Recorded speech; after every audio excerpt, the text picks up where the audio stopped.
গেছে। এরকম একটা কেক বানিয়েছি।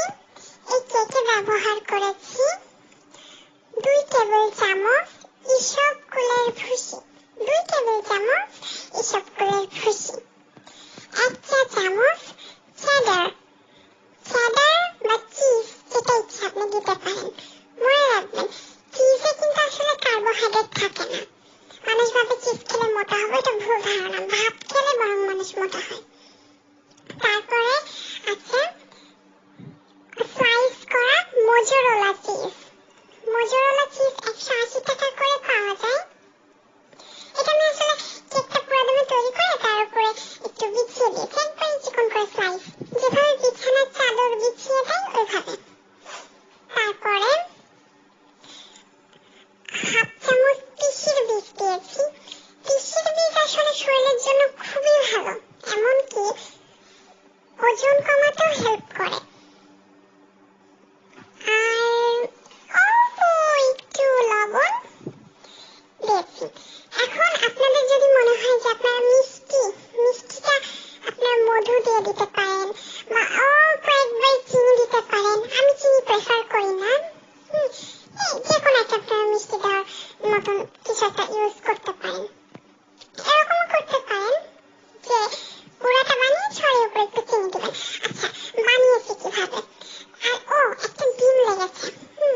ব্লেন্ডারের মধ্যে একটা ডিম, 2 চা চামচ ইসবগুলের ভুসি, হাফ চা চামচ তিসির বীজের গুঁড়া। আমি কিন্তু সরাসরি তিসি বীজ দিইনি, তিসি বীজের গুঁড়া দিয়েছি। তারপরে 1 চা চামচ চিজ বা চেডার, আর অল্প একটু লবণ, আর অল্প একটু চিনি। 1 চিমটি দিলে হবে, না দিলে হবে। লবণটা একটু দিতে হবে, অল্প 1 চিমটি দিয়ে ব্লেন্ড করেছি ভালোভাবে। ব্লেন্ড করে তারপর ওটাকে আবার একটু চামচ দিয়ে সুন্দরভাবে মাখিয়েছি। মাখিয়ে তারপর একটা টিনের বাটি থাকে, সেই টিনের বাটির মধ্যে ওটা ঢেলেছি। টিনের বাটিতে ঢালার আগে টিনের বাটিতে অল্প একটু ঘি মাখিয়ে নিয়েছি। টিনের বাটিতে আমি ওই মিশ্রণটা ঢেলেছি। ওই মিশ্রণটা কিন্তু পুরো ঢেলা হবে না, বেশ শক্ত হবে না, মোটামুটি টাইপের হবে। তারপরে সেটার উপরে সুন্দরভাবে একটু মোজোরেলা চিজ বিছিয়ে সেটার উপরে অল্প একটু ডার্ক চকলেট লাগিয়ে দিয়েছি এইভাবে।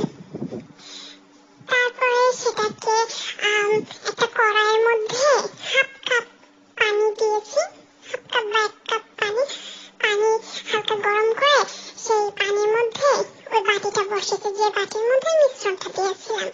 সরাসরি প্রেসার কুকারের মধ্যে যেভাবে কেক বানায় ওইভাবে বানালে এই জিনিসটা নষ্ট হয়ে যাবে, তাই এইভাবে করে দিতে হবে। কড়াইয়ের মধ্যে